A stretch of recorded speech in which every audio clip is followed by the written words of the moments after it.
Nous avons vu précédemment comment la machine synchrone convertissait l'énergie mécanique en énergie électrique. Nous allons maintenant mettre des équations sur ce comportement. Si nous revenons au schéma global de la machine,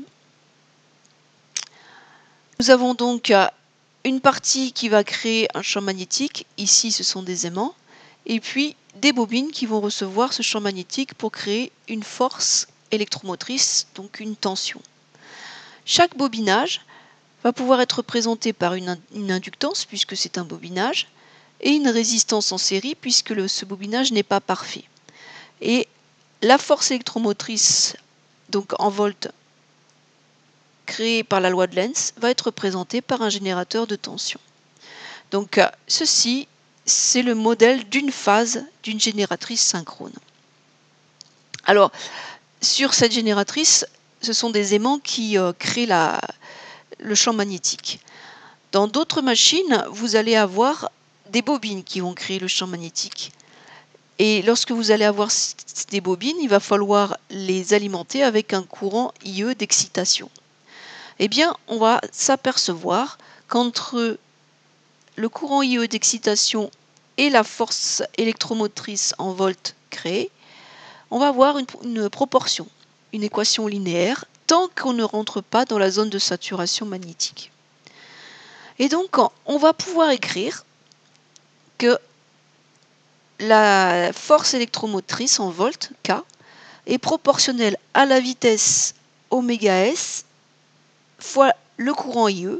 Et d'ailleurs, si ce courant IE est continu, est de même valeur tout le temps, eh bien, E sera proportionnel à la vitesse oméga S. Alors, ceci, c'était le modèle d'une phase. Maintenant, si je prends en compte les trois phases, on s'aperçoit qu'il va se créer des mutuelles inductances entre les bobines. Quand vous mettez plusieurs bobines les unes à côté des autres, elles interfèrent entre elles. Donc, on va avoir une bobine supplémentaire qu'on appellera M sur chacune des phases.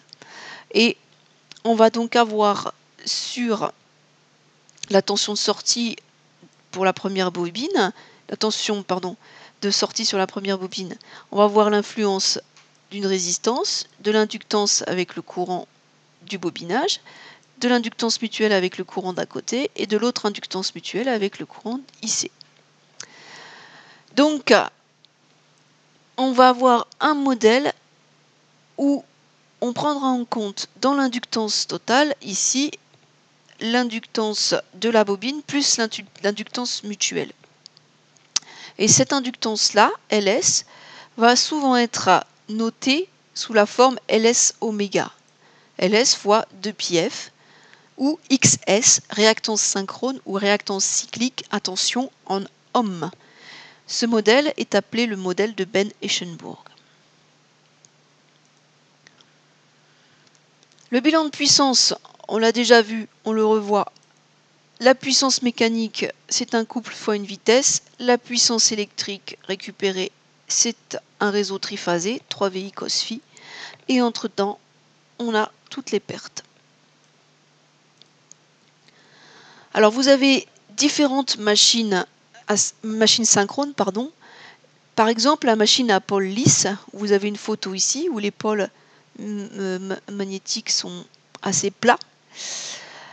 Lorsque on va étudier ce type de machine, on va utiliser le même modèle et on utilisera un diagramme de Fresnel appelé méthode de Pothier dans ces cas-là pour pouvoir déterminer les tensions et les courants. Vous avez aussi les machines à pôle saillant et dans ces cas-là, on utilisera plutôt la méthode de Blondel. Alors les pôles saillants, vous voyez que en fait, on voit les pôles saillir du rotor. Et la méthode de Blondel, en fait, c'est un diagramme de Fresnel aussi, mais sur lesquels on va projeter les vecteurs sur un axe appelé axe D et sur un autre axe appelé Q.